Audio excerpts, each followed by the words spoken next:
kayaking to the Super Bowl. Can it be done? We're literally stuck in the muck. Ah.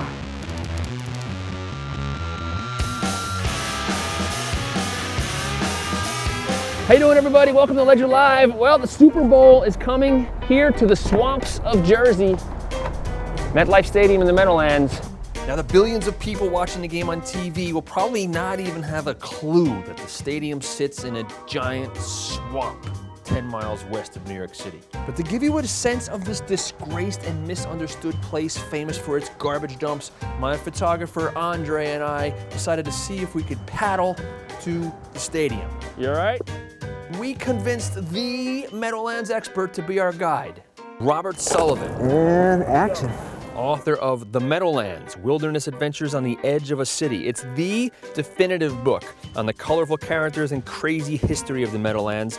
This is Bob's first time back on these waters since he canoed them in the 1990s while researching his book. I think people thought I was like just kidding around. You know, oh, what a stunt to go in the water in the Meadowlands.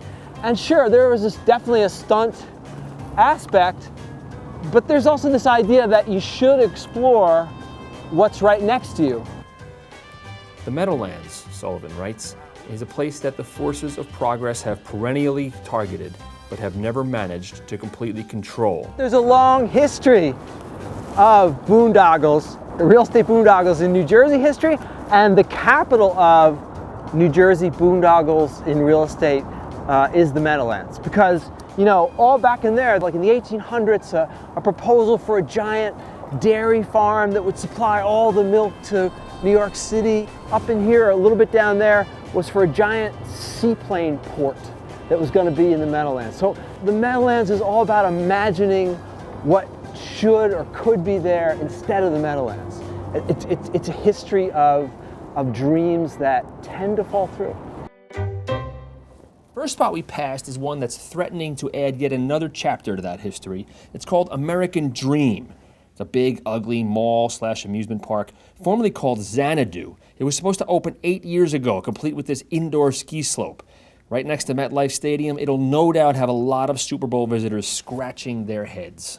You know, when you're out in the woods and you come upon, you know, some incredible design by a burrowing beetle and in the old rotted bark of a tree, it kind of reminds me of the Xanadu ski slope sticking up out of the middle of it. Look what these crazy creatures have made.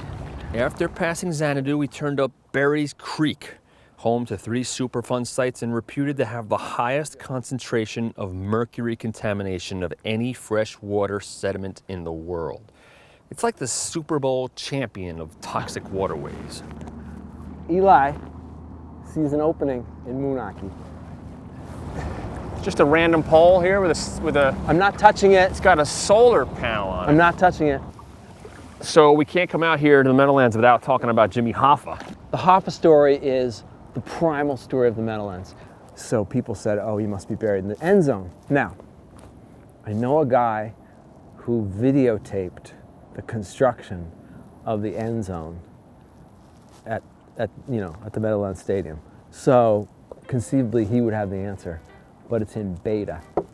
So nobody has a beta machine, so we'll never know. Now, that sounds like a joke, but it's true. In his book, Sullivan writes how the guy simply never bothered to convert the tape. Around the bend now in Berry's Creek. And the stadium comes into view. We're entering a mosquito ditch built to circulate the water in the Meadowlands in the 1910s and 20s. Hold on, I'm gonna duck my head. Our mosquito ditch is getting narrower and narrower. Stadium is right there. The problem is if we wanted to get to the stadium, we'd need to find a landing spot now. Yeah, how many times have I faced this 20 years ago? I forgot to tell my wife I'm here. Out in swamp. Oh, somebody's backpack. This is like, no, I'm sure China is just fast. Oh, did you hear people? Hello? It might be Eli Manning calling the signals at practice. 23, 42. We could not find a spot to land the boat, so we had no choice but to just try a crash landing and ram the reeds in hope of reaching terra firma. We're going in. Good luck, Brian.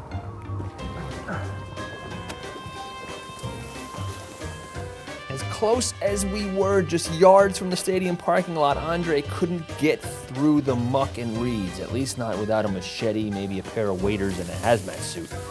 And one tip, don't try to go to the Super Bowl with a machete and a hazmat suit.